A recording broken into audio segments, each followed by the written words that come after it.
Everyone, good evening. આજે અમારે ત્યાં રાંધણસર છે એટલે જમવામાં શું શું બનાવ્યું તે બતાવું।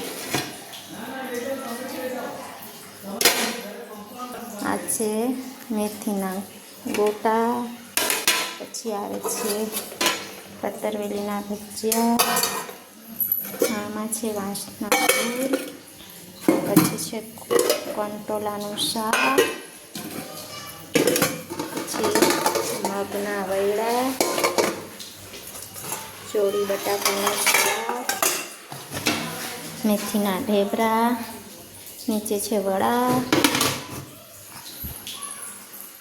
પછી આ રે દાળ, આ છે ખીર, આ છે પૂરી જીરા મીઠાવાળી, પછી ડબ્બામાં છે સાદી મીઠાવાળી પૂરી અને ભાત થાય છે હજુ બસ એટલું બનાવ્યું છે। જેણે જમવું હોય તે આવી જજો અમારા ઘરે।